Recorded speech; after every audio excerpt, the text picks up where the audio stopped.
Hi y'all, I'm a busy mom on the go. I've been trying to find a way to schedule a time to do these videos, and I think the reality is I'm just gonna have to do them when my newborn is napping and I've got a few minutes. So today's video I wanted to come on and talk about a question that I get often during an intake session with clients is the question of what if things don't get better?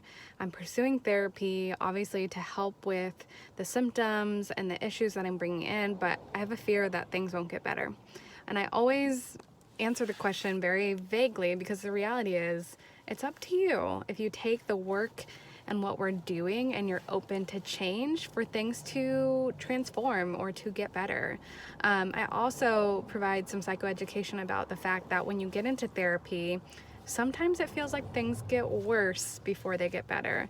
And the reason behind that is because as you start to get into your story, talk about the symptoms or the issues that are bringing you in, it stirs it all up. It doesn't always feel good to talk about it, even though the goal of talking about it is to feel good. It can be really confusing, but as you unravel, it starts to highlight the pain and the hurt you've been holding on to. The difference is you're not holding on to it alone.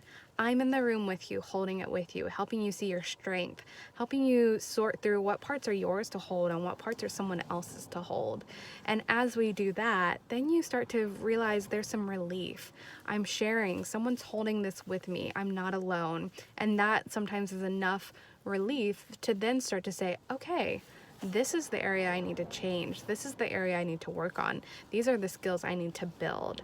So I just like to highlight that, yes, it can feel like it gets worse before it gets better. Therapy is kind of like a roller coaster. You're on a up, things are feeling good, something happens, it feels like you can crash down. But we build up your resilience so that that crash down can go right back up, right? It doesn't have to be a crash down where you're stuck there for good. It is, this was hard, that was rough, but I have the skills, the abilities, the thoughts, and the behaviors to help me get better. So that's a question I get a lot. That's kind of how I view it. I'm very direct if I feel like the work we're doing isn't working, because guess what? Sometimes I'm not the best fit for you, and that's okay. My goal is to help you connect with someone who is a good fit. So sometimes that's why things don't get better, because it's hard to trust me or build relationship with me in the room, and that's okay. I'm not everyone's cup of tea. That's okay. That's how life is. So leave questions below if you have questions about this, if you need more clarification, but the reality is, with time, things will get better. You gotta give therapy more than 3 to 5 sessions. You sometimes need to give it at least 3 to 6 months for change to happen, and that's good because if you're changing quickly, sometimes it's not sustainable. So I hope you all have a great week. Thanks for listening.